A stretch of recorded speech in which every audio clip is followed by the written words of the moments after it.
क्या तुम्हारे कबीले में हमसे ज्यादा बहादुर हैं? क्या माल में हमसे आगे हो या इज्जत में? आज हम जिस मंजिल पर निकल रहे हैं वो किसी आम मंजिल का सफर नहीं है।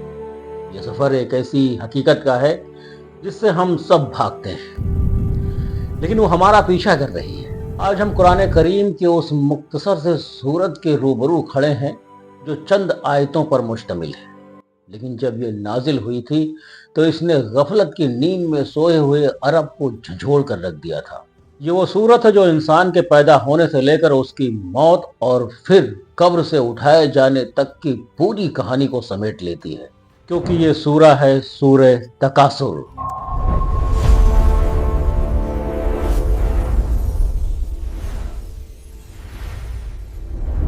जब इंसान इस दुनिया में आंखें खोलता है तो खुद को ख्वाहिशात के समंदर में पाता है। मुख्तलिफ ताकतें उसे अपनी तरफ खींचती हैं। कभी कभी दुनिया की रंगीनियां उसे अपने जाल में फंसा लेती हैं, और इसी कशमकश के बीच आसमान से ये आवाज गूंजती है, अल्हाकुमुत तकासुर, जो इंसान को गफलत की नींद से जगाकर अल्लाह रब्बुल इज्जत की जानिब खींच लेती है। जरा वक्त के पहिए को पीछे घुमाते हैं और देखते हैं कि ये अल्फाज कब और क्यों नाजिल हुए। यकीनन ये मंजर आपकी आंखों को खोल देगा। ये बात नबी अकरम सल्लल्लाहु अलैहि वसल्लम के नबुवत के शुरुआती दौर की है। ये वो मरहला था जब लोगों के कल्ब पत्थर के मानिंद सख्त थे, अक्ल व शऊर जहालत के अंधेरों में डूबी हुई थी। अरब के कबीले आपस में अपने खानदान, तादाद, अपनी पावर और फाइनेंस पर फख्र किया करते थे। ये लोगों देखो क्या कोई मेरे जैसा दौलतमंद है? वो समझते थे कि मर्दों, बेटों और माल की कसरत ही लोगों में इज्जत की निशानी है। तारीख की किताबों में आता है, मुफस्सरीन बयान करते हैं कि ये वाकया कुरैश के दो खानदानों बनु अब्द मुनाफ और बनु सहम के दरमियान पेश आया, और बाज़ रिवायतों में आता है ये वाकया मदीने के अंदर अंसार के दो कबीलों बनु हारदा और बनु हारिस के दरमियान पेश आया। इन दोनों कबीलों में एक अजीब कंपटीशन छिड़ गया, तकासुर का मुकाबला, ज्यादा चाहने की, ज्यादा हासिल करने का मुकाबला। एक कबीला कहता, क्या तुम्हारे कबीले में हमसे ज्यादा बहादुर हैं? क्या माल में हमसे आगे हो या इज्जत में? तो दूसरा कबीला जवाब में कहता, जाओ जाओ अपना काम करो, हम तुमसे किसी भी मामले में कम नहीं हैं। ये बहस इतनी बड़ी हो गई कि वो जिंदा लोगों की गिनती करने लगे। जब एक कबीला जीत गया तो दूसरे को ये बात बर्दाश्त नहीं हुई और कहने लगे, ये गिनती काफी नहीं है, चलो कब्रिस्तान चलते हैं, हम वहां अपने लोगों को गनेंगे। जरा तसव्वुर करें उस मंजर का। जिंदा इंसान, अक्ल व शऊर रखने वाले लोग कब्रिस्तान पहुंच जाते हैं। वो कब्रों के बीच घूम रहे हैं, इशारा कर रहे हैं। एक कहता है, ये कब्र हमारे सरदराज की है, इसे भी गिनती में शामिल करना होगा। वो मुर्दा हड्डियों पर फख्र कर रहे थे। वो मिट्टी के ढेरों को अपनी इज्जत का सामान समझ रहे थे। वो भूल गए कि इस मिट्टी के नीचे वो जिस्म दबा है जो कभी उन्हीं की मानिंद चलते थे, फिरते थे, बोलते थे, हंसते थे, चीखते थे, चिल्लाते थे, घुर्राते थे, लेकिन आज सब के सब खामोशी की चादर ओढ़े अपनी कब्रों में सो रहे हैं। उनके इस पागलपन और जुनून और इस गफलत के जवाब में अल्लाह रब्बुल इज्जत ने ये सूरह नाजिल फरमाई, और अल्लाह रब्बुल इज्जत ने इरशाद फरमाया, अल्हाकुमुत तकासुर। ये वो अल्फाज हैं जिन्होंने उनकी गफलत को जाहिर कर दिया और उनके झूठे कामों का पर्दा फाश कर दिया। ये वो अल्फाज थे जो दिलों को हिला देते हैं और सोते हुए इंसान को झंझोड़ कर रख देते हैं। अब आइए जरा थोड़ा डिटेल में जाते हैं और समझते हैं कि अल्लाह रब्बुल इज्जत आखिर क्या इरशाद फरमा रहा है। अल्लाह रब्बुल इज्जत ने इरशाद फरमाया, अल्हाकुमुत तकासुर, तुम्हें ज्यादा चाहने की हवस ने गाफिल कर दिया है। तुम्हें माल, औलाद और जाहो जलाल में एक दूसरे से ज्यादा होने की होड़ और फख्र ने अल्लाह रब्बुल इज्जत की इताअत और आखिरत की तैयारी से रोक दिया है। अल्लाह ने यहाँ पर लफ्ज तकासुर का इस्तेमाल किया है, जिसका मतलब है एक ऐसी रेस ایک ایسا کمپٹیشن جس میں ہم اور تم سب شریک ہیں. میں تم سے آگے بڑھنے کی کوشش کر رہا ہوں, تم مجھ سے آگے بڑھنے کی کوشش کر رہے ہو. میں چاہتا ہوں کہ میرا مال تم سے زیادہ ہو. تم چاہتے ہو تمہارا مال, بینک بیلنس, پراپرٹی, گھر, بنگلہ, گاڑی, سب کچھ مجھ سے زیادہ ہو. اللہ تعالیٰ نے ارشاد فرمایا الہاکم, یعنی اسی دوڑ نے تمہیں غافل کر دیا ہے. اب یہاں پر غفلت کیا ہے؟ غفلت یہ ہے کہ انسان غیر ضروری چیز کو ضروری چیز پر ترجیح دے رہا ہے. اگزامپل کے طور پر آپ کا کوئی بہت ہی امپورٹنٹ ایگزام ہے یا پھر کوئی ضروری کام ہے جسے آپ کو کرنا ہی کرنا ہے, لیکن آپ اس کام کو نظر انداز کر کے چھوڑ کے گیم کھیلنے بیٹھ جاتے ہیں یا دوسری کسی ضروری کام میں جٹ جاتے ہیں. تو جب آپ اپنے ضروری کام کو چھوڑ کر کسی غیر ضروری کام میں لگ گئے, یہی غفلت ہے. اور انسان نے یہی کیا, اس نے وہ کام بھلا دیا جس کے لیے اسے دنیا میں بھیجا گیا, یعنی اللہ رب العزت کی عبادت اور آخرت کی تیاری, اور اس کام میں لگ گیا جس کا کوئی فائدہ ہی نہیں, یعنی دنیا جمع کرنا.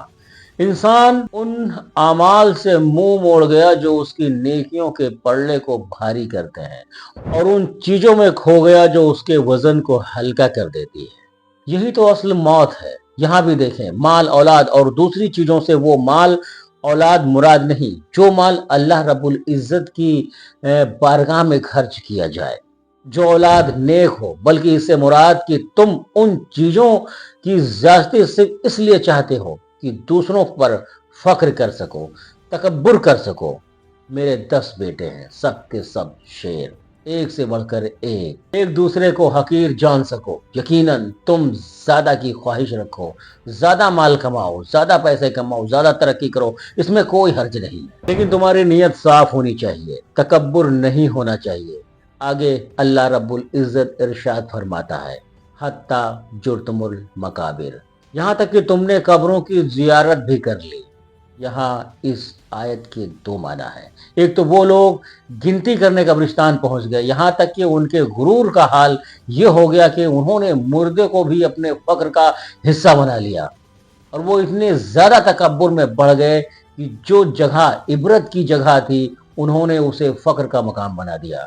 اور اس کا دوسرا معنی یہ ہے کہ انسان دنیا میں رہا اور اپنے مال اور اولاد اور دوسری چیزوں پر فخر کرتا رہا, اللہ رب العزت کے راستے سے غافل رہا, یہاں تک کہ وہ اسی غفلت میں تھا کہ مال نے اسے پکڑا اور وہ اپنی قبر میں چلا گیا. میں کہاں ہوں؟ میری دولت کہاں ہے؟ میری اولادیں کہاں ہیں؟ اور اس طرح اس نے اپنی قبر کی زیارت کی, اور پیچھے کیا بچا؟ غفلت. اور اگلی آیت کسی بجلی کے کڑکنے کی طرح آتی ہے. اللہ رب العزت ارشاد فرماتا ہے کلا سوف تعلمون ثم کلا سوف تعلمون, ہرگز نہیں, ان قریب تم جان لو گے. ہم نے پہلے بھی بتایا ہے کہ لفظ کلا ڈانٹ ڈپٹ اور وارننگ کے لیے آتا ہے, اور آپ دیکھیں کہ ان 2 آیتوں میں لفظ کلا 2 مرتبہ استعمال ہوا ہے. آپ اندازہ لگائیں کہ وارننگ کتنی سخت ہوگی. ایک تو یہ کہ وارننگ اللہ رب العزت کی جانب سے, دوسرا وہ بھی 2 مرتبہ. یہ ایسی وارننگ ہے جو غافل انسان کو جھنجھوڑ دیتی ہے. مجھے بچاؤ. اور پھر آپ دیکھیں کہ وارننگ کا لہجہ کیا ہے. ہم آپس میں بھی بات کرتے ہیں, مثال کے طور پر آپ مجھے ماریں, میں آپ کے ساتھ کچھ نہیں کر سکا. اس کی کئی وجہ ہو سکتی ہے, آپ زیادہ مار والے ہیں یا آپ زیادہ قوت والے ہیں, زیادہ طاقت والے ہیں. میں آپ سے جیت نہیں سکتا, تو میں آپ سے یہی کہوں گا کہ کوئی بات نہیں, آپ کا وقت ہے, لیکن ایک دن میرا بھی وقت آئے گا, اس وقت ہم تمہیں بتائیں گے, تمہیں دیکھ لیں گے. یہی لہجہ اللہ رب العزت نے استعمال کیا. اللہ رب العزت فرما رہا ہے یہ وہ رویہ ہے جو تم نے اپنا رکھا ہے کہ دنیا میں صرف اور صرف مال جمع کرنا, پھر فخر و تکبر کرنا, اللہ رب العزت کی فرما برداری سے غافل رہنا, دوسرے کو کم تر سمجھنا, اور اس طرح زندگی گزارنا کہ تم کو مرنا ہی نہیں ہے اور اللہ رب العزت کو جواب نہیں دینا ہے. یہ رویہ چھوڑ دو کیونکہ ابھی تم مہلت میں ہو. ہم نے تمہیں مہلت دے رکھی ہے, لیکن بہت جلد حقیقت تمہارے سامنے آئے گی. کب؟ جب موت کا فرشتہ تمہارے سرہانے آ کر کھڑا ہوگا, اور جب قبر کی مٹی تم پر ڈال دی جائے گی, پھر تم ہم سے ملاقات کرو گے. پھر ہم تمہیں بتائیں گے और यकीन रखो ऐसा हो के रहेगा। ये लहजा अल्लाह रब्बुल इज़्ज़त ने इस्तेमाल किया है। आगे अल्लाह इरशाद फरमा रहा है, कल्ला लौ तालमून इल्मल यकीन, हरगिज यकीन पक्के इल्म के साथ जानते होते, यानी अगर तुम्हें पक्का यकीन होता ये दुनिया खत्म होने वाली है, उसकी नेमतें मिट जाने वाली हैं और कब्र आखिरत की पहली मंजिल है, तो ये एक दूसरे पर फख्र करना हरगिज तुम्हें गाफिल ना करता और ना ही तुम अपने अंजाम को भूलते। इल्म यकीन ये वो है जो तकासुर या पढ़कर हासिल हो। जैसा कुरान हमें बता रहा है कि जहन्नुम है, तो इस पर इतना यकीन होना है कि गुनाह करने से पहले हम उससे बच जाएं, कि अगर हमने ऐसा किया तो जहन्नुम हमारा ठिकाना होगा, यानी जहन्नुम का मंजर हर वक्त हमारी आंखों के सामने रहे। ये इल्म यकीन है और इल्म यकीन का ना होना इंसान को गाफिल करता है। सजा और सजा का तसव्वुर, कयामत के दिन का मंजर, ये सब इंसान के दिल में धुंधला पड़ जाता है, क्योंकि हमको सजा फौरन नहीं दी जाती है और हमें दुनिया में अख्तियार दिया जाता है और फिर ऊपर से कोई रोकने वाला भी नहीं रहता, तो हम गुनाह कर बैठते हैं। लेकिन जब इल्म यकीन हो और जब सजा और सजा का तसव्वुर इंसान के सामने पहाड़ की तरह बड़ा और वाज़े हो, तो फिर वो गुनाह के करीब भी नहीं जा सकता, और इसी का नाम इल्म यकीन है। फिर अल्लाह रब्बुल इज़्ज़त इरशाद फरमाता है, लतरउन्नल जहीम सुम्मा लतरउन्नहा ऐनल यकीन, तुम जरूर जहन्नम को देखोगे और फिर तुम उसे यकीन की आंखों से देखोगे। यानी दुनिया में हम जब तक हैं तो वो इल्म यकीन था, लेकिन जैसे ही हम इस दुनिया से चले गए तो फिर वो इल्म ऐन यकीनन बन जाएगा।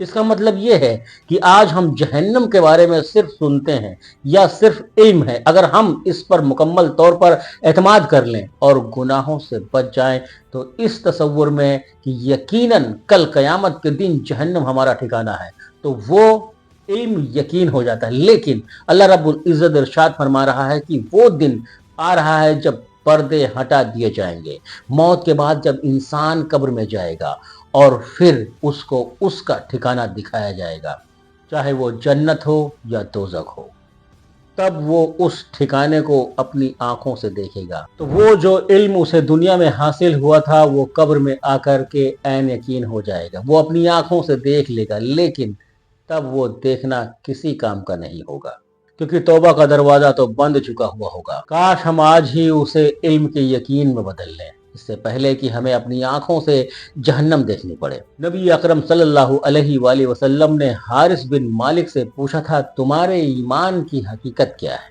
उन्होंने जवाब दिया, या रसूल अल्लाह, मेरा दिल दुनिया से उकता गया है, मुझे ऐसा लगता है कि गोया मैं जन्नतियों से मिलते हुए देख रहा हूँ और जहन्नमियों को चीखते हुए देख रहा हूँ। यही वो यकीन है जो अल्लाह रब्बुल इज़्ज़त हमसे चाहता है। अगर सजा का मंजर आंखों के सामने हो तो कोई गुनाह की हिम्मत नहीं कर सकता। आखिर में सूरत का इख्तिताम ऐसे सवाल पर होता है जो दिलों को दहला देने वाला है। अल्लाह रब्बुल इज़्ज़त इरशाद फरमाता है, सुम्मा लतुसअलुन्ना यौमइज़िन अनिन नईम, फिर उस दिन तुमसे जरूर नेमतों के बारे में सवाल किया जाएगा। जिस तकासुर के पीछे तुम भाग रहे थे, जिस माल दौलत सेहत और वक्त को तुमने खेल तमाशे में जाया कर दिया, उसका हिसाब देना पड़ेगा।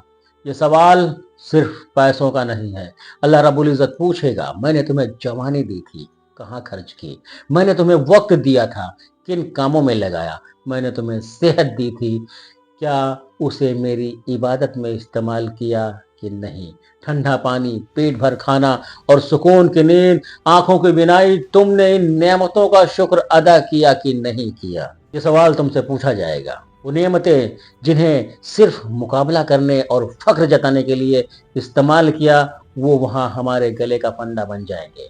इंसान समझता है कि दुनिया ही सब कुछ है, लेकिन कल क़यामत के दिन तराजू लगेगा और अमाल तोले जाएंगे। आज हमारा इस सूरत से क्या ताल्लुक है?